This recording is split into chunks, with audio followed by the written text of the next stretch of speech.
I'm David Stark, and this is my favorite show on the Citadel. Hey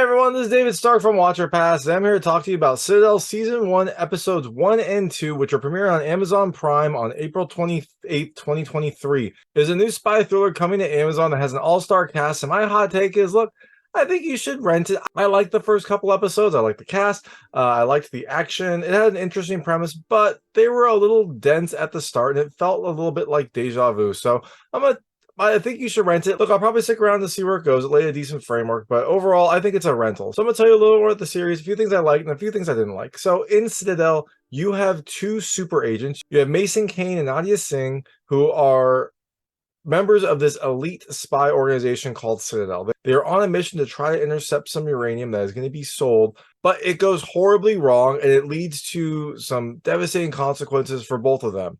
Now, 8 years later, we find out a little bit more about what happened and what the next steps this spy agency is going to take. So things I liked about these episodes. The first, look, I love the cast. It's an all-star cast. You've got Priyanka Chopra Jonas, you've got Stanley Tucci, and you've got Rob Stark, all in one TV series. They're a fun cast to watch. It's really fun to see Stanley Tucci as this like bitter agent, and Priyanka Chopra Jonas does a really good job as a spy agent. There's some really interesting fight scenes. There's a little bit of good intrigue. And same with Richard Madden. He plays a little bit more of an action role, and he gets to kind of get his hands dirty. So overall, I liked the cast. The second thing I liked is it's a fairly quick moving series. Now, this might just be the first two episodes. They're trying to lay the groundwork, but it doesn't really dwell too long. It seems to be moving at a pretty decent pace. It doesn't kind of linger too long anywhere, and it helps to prevent any sort of boredom.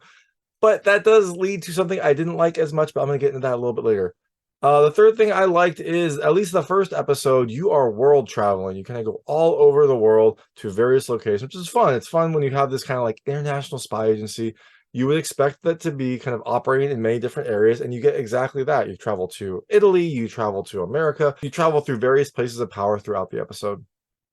And the last thing I liked, there's some pretty decent fights. Look, it's a TV show, but the fights are pretty intense. They're pretty fast paced. They're imaginative. You know, the first episode takes place on a train, so there's a lot of very kind of like compact spaces where the fight takes place in, and the choreographers do a good job of evolving the fight and kind of keeping it interesting despite the constraints.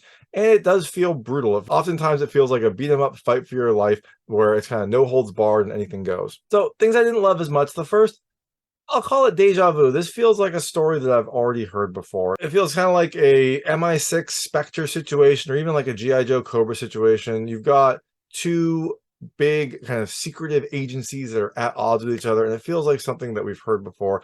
We'll see what happens. This might, change over time. We'll only watch the first couple episodes, but at least at the start, it feels like I've seen this story before. And the second thing I didn't love as much is it's a little hard to follow, at least the first episode. And this could just be because they're laying the groundwork. There's a lot to kind of go over.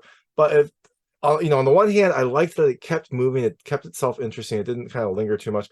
But on the other hand, that meant that there's a lot of information, a lot of backstory that you get in a relatively short period of time. The first episode is I think 40 minutes. The second episode is about 35 minutes with a recap and credit. So it's really only about like 28 minutes or so.